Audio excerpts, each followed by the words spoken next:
Hey, Pawpaw Ridge, we are going to start building out our amazing new area that we're no longer going to dig into the ground. We're going to use all raised beds. This will make it much easier for someone that's a little bit older like me, and then I'll have all these raised beds and I'll never have to plow again. So lots to do. Let's get busy. So these are the Birdies Beds that I bought. I wanted the 15-inch ones because I didn't want them too tall. I bought Birdies Beds because I think the quality is the best you can buy, and this garden's going to be a lifetime garden, so I'm putting everything in here that I'm not going to have to replace in at least the next 20 years. All right, so to make this easier, what I did was, here's one of my double trellis, that's the 5-footer, and I'm going to have to lay down posts. So this one is perfect. What I did, I took a 10-foot 2x4, and because my beds are 10 feet wide, what I did was I marked every place there's a post in the center line of where the two trellises meet together, and that way I have a template to lay out all the conduit posts. And that's the first thing I'm going to do, is drive down those posts. All right, got 48 of them to do. Oh well, let's get it driving. So now what you see is I have my template down here, and I have marked where my posts are. I have points where this board, I make sure that it is perpendicular away from this bed. And then what I'm gonna do is I'm going to take a piece of the 3/4 conduit, because I'm using woven fabric down here. And if you just cut through this fabric, it'll start fraying. So I'm going to take this, and one of my favorite tools, that, and I'm gonna heat it up, and I'm going to burn the holes through this. Notice I have a brick keeping this so it doesn't move, because that's very important. And per side, I have 4 posts that I have to do. So let's try it out. And really, you probably should, if this starts to heat up, I should have my glove on my other hand.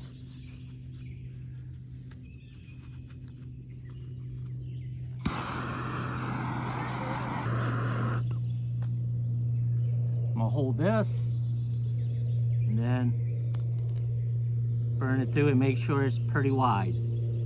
Perfect hole. 3 more to go.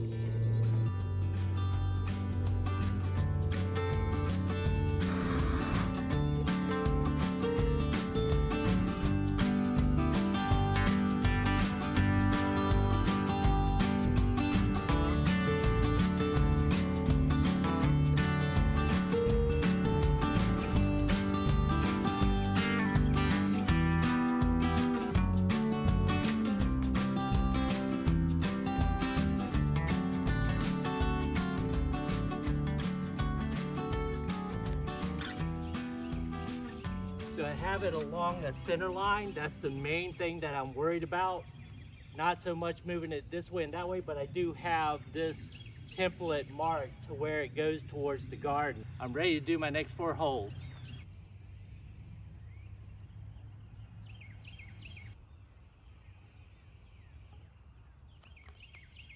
And each time I clean this so it's nice, perfect hole.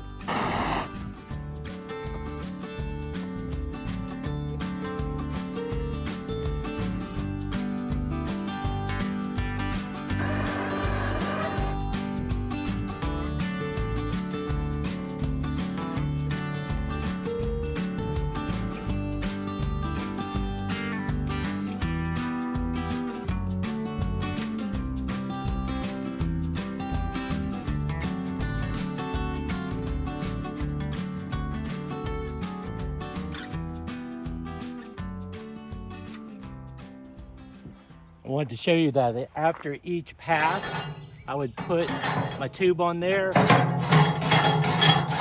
and spin it so it cleans it out, and then I would take my other glove and wipe this off so it's nice and clean hole. So now here's the hardest part of this whole thing. I have to drive 48 of these to make the 12 different trellises. So we're gonna need 8 per set. What I use is called EMT conduit. It's 3/4 inch. The reason I use EMT conduit is because, one, it's easier for me to handle than a T-post. I like the way it looks better, and it used to be like everything else. It used to be cheaper, but now it's not. You can get them in 10-foot lengths, and I cut them right in half. These are 5 feet a piece, and I'm gonna drive them down till they're about 43 inches tall. So they'll be about 1.5 feet in the ground. So again, this is called EMT conduit, 3/4 inch. I like 3/4 inch because if you want something to extend, a 1/2 inch EMT conduit will fit right in it. So you can go up to 10 foot tall and you can do those tree squash like we like. So I want my material ready. So I'm going to place 8 posts to each area that I'm going to do the double trellis.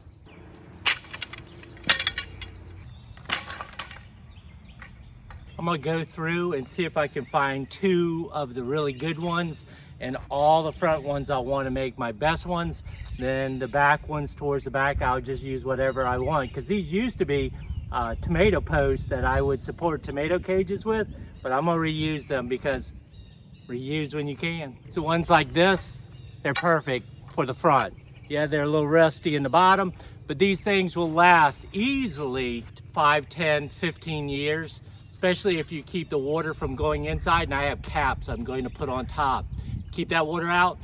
The water won't swell up when it freezes, and then what happens is it'll freeze down below and it'll split the conduit. But if you don't have it split the conduit, it'll last pretty much forever, at least a Pawpaw Ridge forever. And that's what we're going for.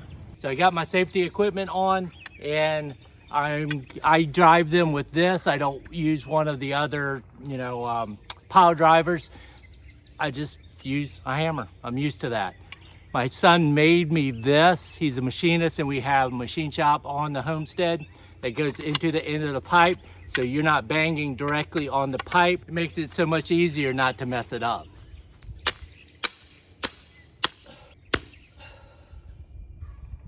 Got a ways to go. Don't you want to stand here and listen to me do this for 48 more times? We're not there yet. Usually when you get past a certain place, it goes faster. Hope. And you want to go down to 43 inches. So what you want is, you want a belly measurement. So this line on my bibs is about 43 inches. So right before that, I want to stop so I can measure it.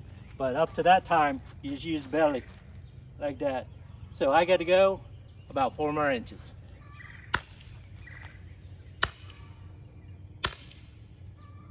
All right, that's 1. 47 more to go. You always want to kind of look and take and make sure you're kind of perpendicular to the ground. But you can always move these a little bit when you're putting your fence up. So not really worried about it for just 1. But I'm gonna do all the rest, and then I'll come back with you. Okay, I got about 1/4 of it finished, took a break. I'm gonna start the other 1/4. I'm doing the 2 outside groups first so I can make sure that they're in the correct alignment, and then I'll do the 2 inner rows.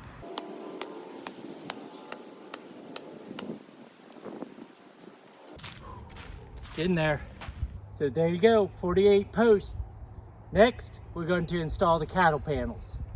So now we're going to do the cattle panels. We're going to install them. I'm going to use zip ties or tie wraps first. And if you want to use this technique, cut a little V, and they're real easy to pull and they don't fall out. So that's a little tip for you. After we use this, because we're just going to get them all the way we want them with this, we're going to cut those off and use something like tie wire or some stainless steel or metal strap. Okay, so now we're going to take the panels, and we have our poles here. We're going to put it temporarily inside these poles and then loop it around to the outside, then pull this one up and put it down on the outside. You can put the cattle panel on either the outside of the poles or the inside, depending on what you want to do. We want to put them on the outside so they're right next to the Birdies Beds.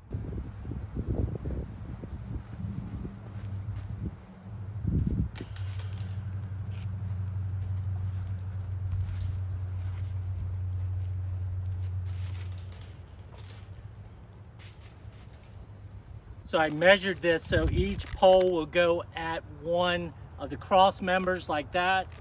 And then this one will go to that one over there. So what you want to do is, to get these secure, you want to put at least 3 of the zip ties on here. But when you secure it, I would suggest securing it really well with more than that.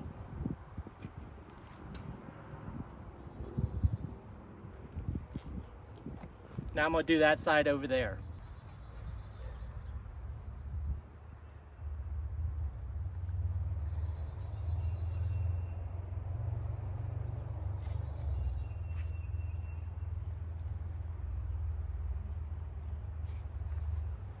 So when you go to lift this, be careful because it'll take the pressure off up here and it'll kick you like a mule. So be very careful about that.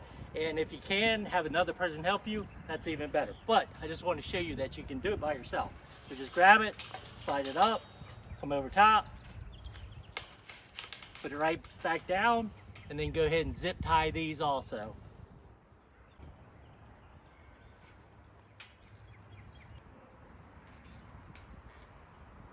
Then you come over to this side and zip tie this one.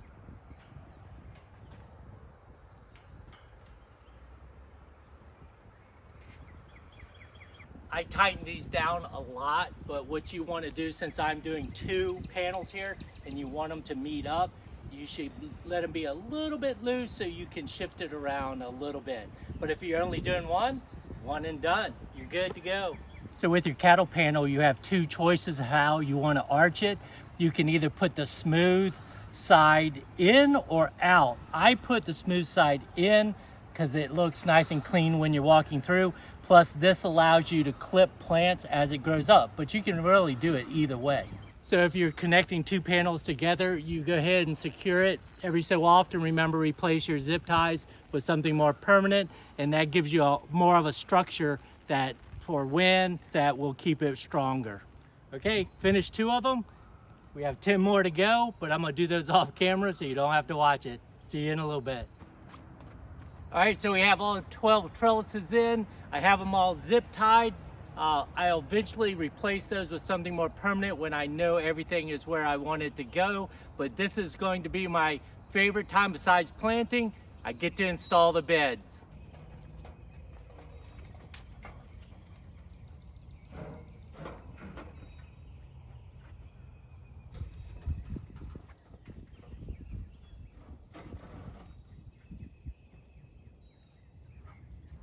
So why did I choose Birdies Beds? Because the whole time I've been saying that this is my lifetime garden. I don't want to redo things. Little changes, sure, but I really don't want to redo things. So why did I pick a Birdies Bed?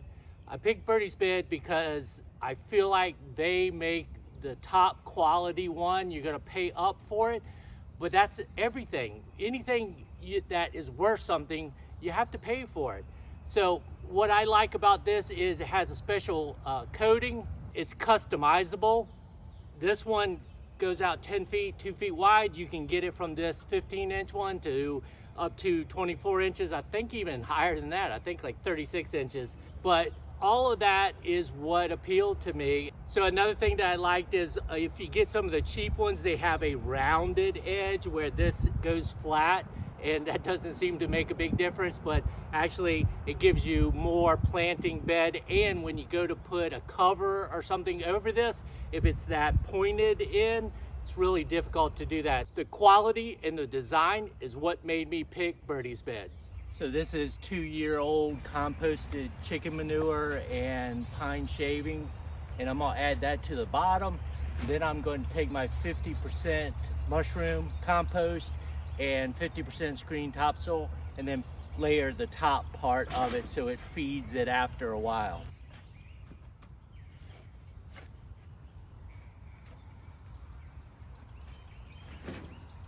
The next thing is I want to get my beds tight, so these are tight. So I'm gonna push the soil a little bit towards the edge just to make sure everything's pushed out a little bit and kind of work it down so they're nice and set. And then once I get it nice and set like this, Then I can put the dirt in with no problem, not worrying about anything moving. And I just want to kind of pack these edges down for this first time pretty well. 11 more beds to go. Okay, so I got this in there, got it settled, got it the way I want it to look. I'll come back with the mushroom compost and the soil mix and then fill it up to about here to start with. Watch it compact a little bit and then add more as time goes on. Maybe a little higher, probably about in there. And then we'll see what happens after that.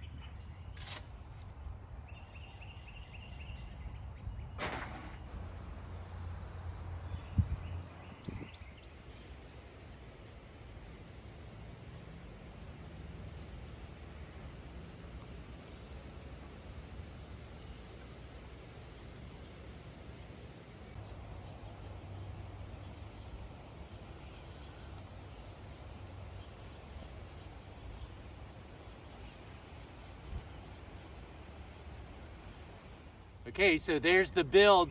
This is my lifetime garden. I'm excited for planting in it, and I think it turned out great. All right, have a great day. Hey, if you liked the video, check out some of these.